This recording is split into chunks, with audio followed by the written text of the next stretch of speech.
어머, 진짜로? 1000년 전 예언이 지금 맞아떨어지고 있다고? 맞아. 진짜야. 신라시대 보우스님이 예언한 게 2025년, 지금 정확히. 뭐라고? 그럼 효봉스님 예언도? 그것도 맞아. 더 충격적인 건 두 예언이 완전히 일치한다는 거야.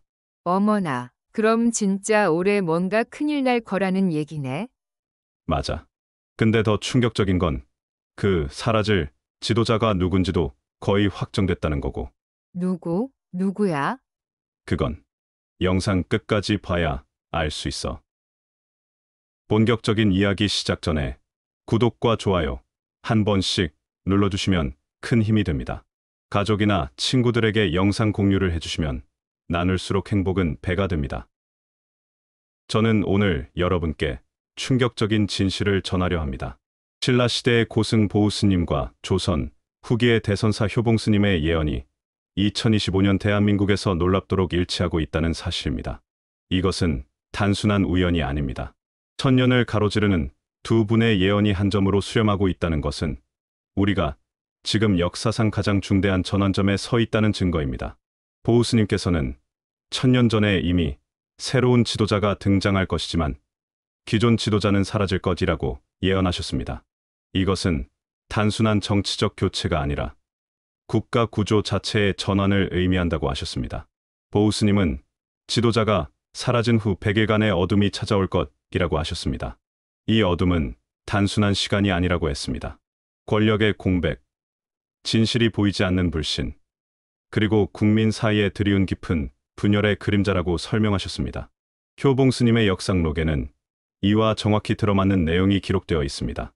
효봉스님은 임종을 앞두고 남긴 마지막 기록에서 2025년 여름, 모든 것이 뒤바뀌는 시간이 올 것이라고 했습니다.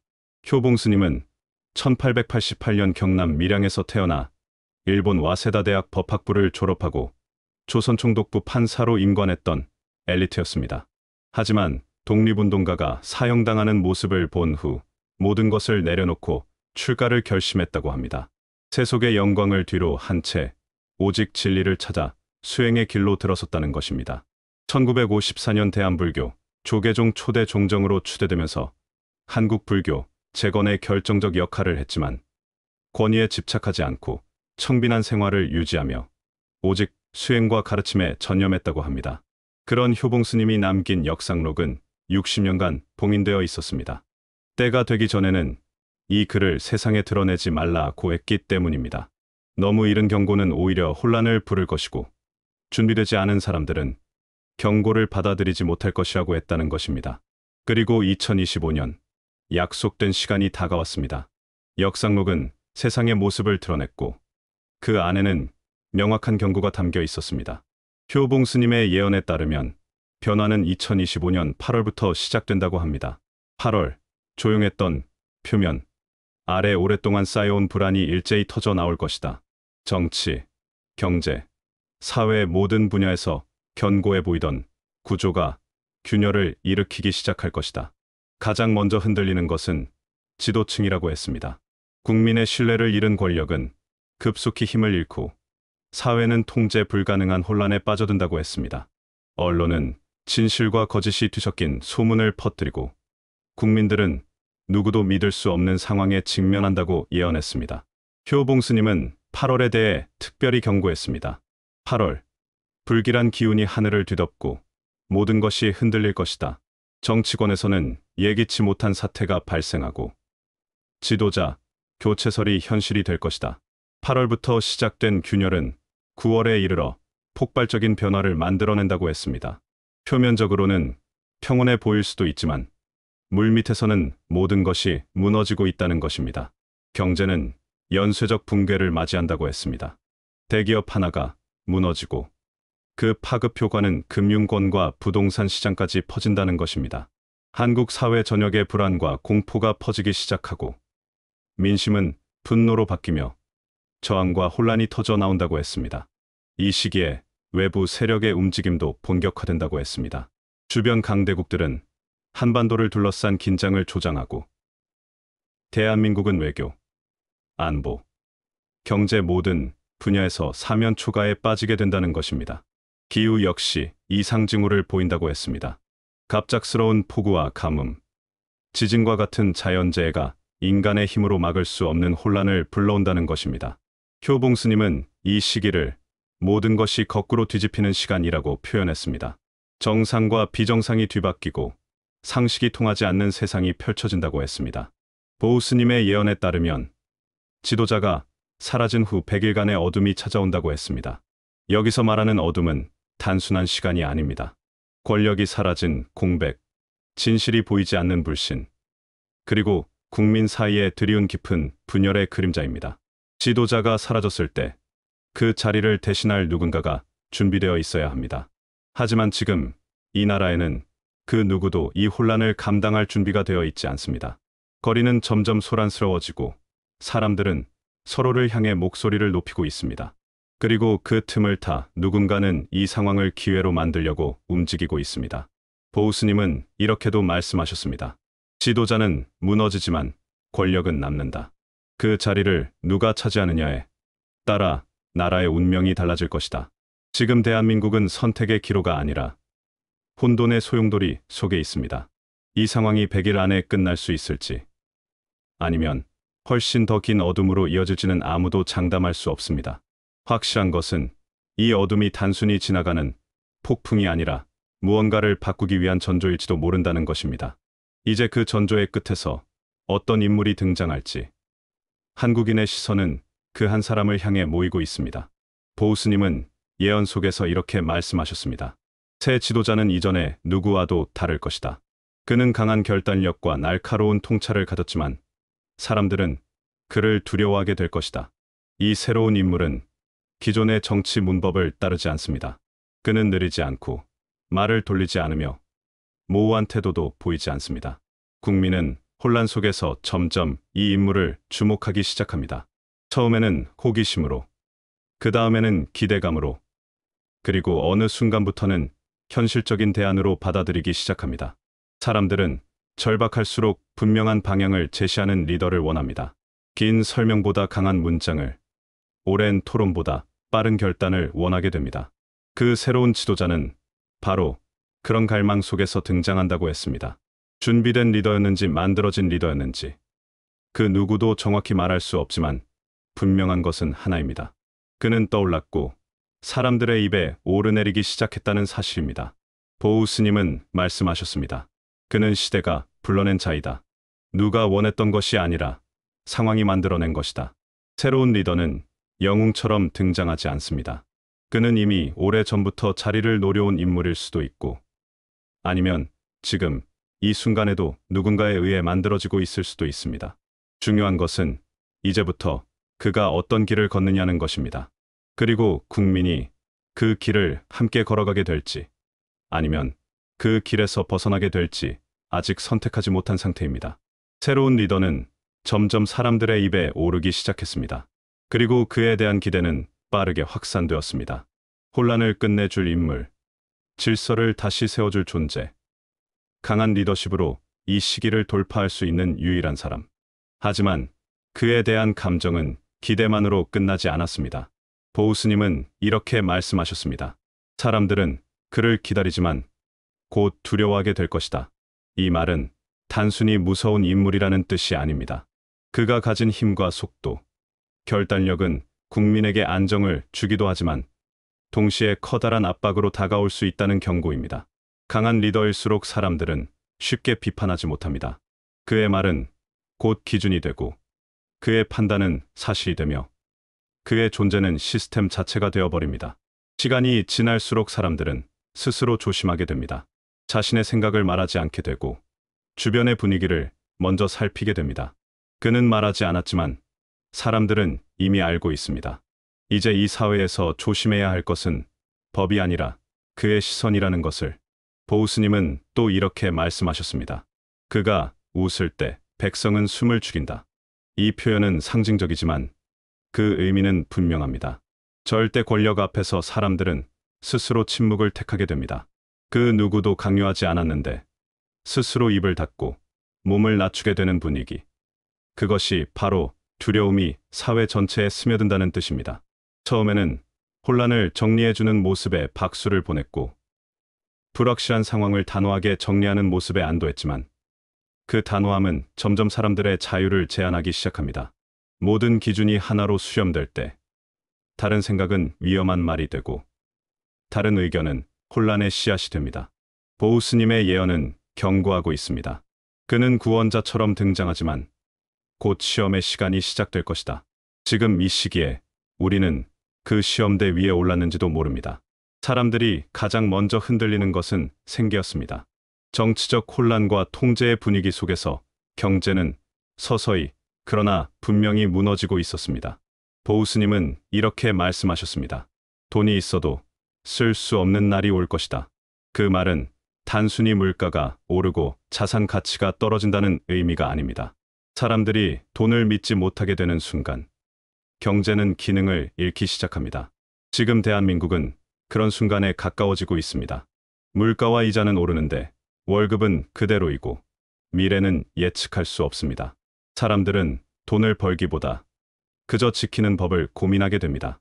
보유한 부동산은 자산이 아니라 부담이 되고 통장에 쌓인 숫자는 실제로 무슨 의미인지 알 수 없게 됩니다. 경제 시스템이 무너진다는 것은 은행이 문을 닫고 주식이 폭락하는 장면이 아닙니다. 사람들의 마음에서 신뢰가 사라지는 것입니다. 가게는 열려 있지만 사람들은 소비를 멈춥니다. 통화는 유통되지만 그 가치는 매일 변동합니다. 국가는 대책을 발표하지만 현장의 사람들은 점점 더 불안해집니다. 불안은 돈을 움켜쥐게 만들고 그 움켜진 돈은 시장에서 흐르지 않게 됩니다. 보우 스님은 또 이렇게 말씀하셨습니다. 가진 자는 그 가짐으로 인해 더 큰 것을 잃게 될 것이다.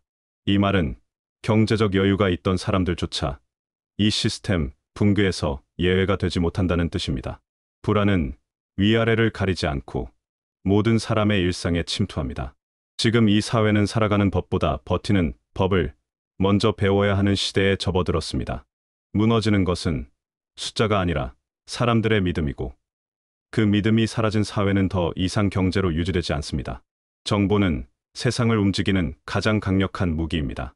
그리고 그 정보가 조작되었을 때 사회는 조용히 무너집니다. 보우 스님은 이렇게 말씀하셨습니다. 진실은 입을 닫고 소문이 나라를 흔들 것이다. 지금 우리는 그 말 그대로의 시대를 살고 있습니다. 뉴스는 넘쳐나지만 진실은 점점 희미해지고 있습니다. 누군가는 믿고 누군가는 부정합니다. 사람들은 이제 사실보다 감정을 먼저 믿습니다.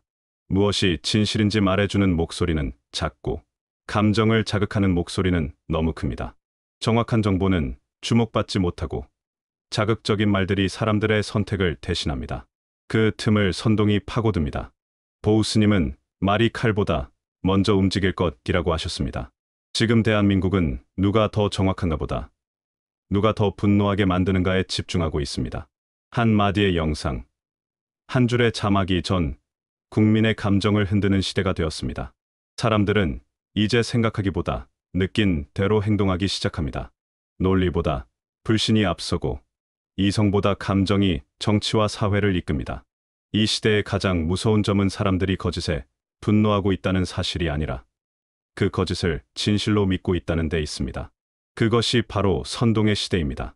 누구도 명확한 기준을 말하지 않고 누구도 정확한 출처를 따지지 않습니다.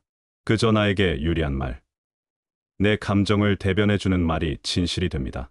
보우 스님은 예언 속에서 이 시기를 말이 나라를 삼키는 시대라고 표현하셨습니다. 그리고 지금 우리는 그 말들 사이에서 진실을 찾지 못한 채 방향을 잃고 흔들리고 있습니다. 사람들은 서로를 믿지 않게 되었습니다. 의견은 다툼이 되었고 다툼은 갈등이 되었습니다. 거리에는 분노가 가득했고 화면 속 사람들은 서로를 향해 손가락질했습니다. 보우 스님은 이렇게 말씀하셨습니다. 백성의 마음이 둘로 나뉠 때 나라의 중심도 흔들린다. 지금 대한민국은 하나의 나라 같지 않습니다. 같은 사건을 보고도 서로 다른 세상에 사는 것처럼 느껴집니다. 뉴스 하나에도 두 개의 반응이 나오고 한 사람의 발언에도 전혀 다른 해석이 쏟아집니다. 가족 간의 대화는 줄어들고 친구 사이에서도 정치 이야기를 꺼내는 것이 조심스러워졌습니다. 국민은 더 이상 한 방향을 보지 않습니다. 각자 자신이 옳다고 믿고 서로의 생각이 틀렸다고 말합니다. 이념과 지역, 세대와 계층, 모든 경계가 날카로운 선이 되어 사람들 사이를 가르고 있습니다. 그 틈 사이로 불신이 자라납니다. 그리고 그 불신은 결국 사회 전체를 뒤흔드는 힘이 됩니다. 보우스님은 또 이렇게 말했습니다. 사람의 마음이 흩어지면 그 마음이 만든 나라도 함께 무너진다. 지금 우리에게 필요한 것은 더 많은 말이 아니라 서로를 바라보는 시선입니다. 하지만 그 시선조차 이제는 두려움과 경계로 가득 차 있습니다. 국내의 혼란은 외부의 개입을 불러왔습니다. 보우스님은 이렇게 말씀하셨습니다.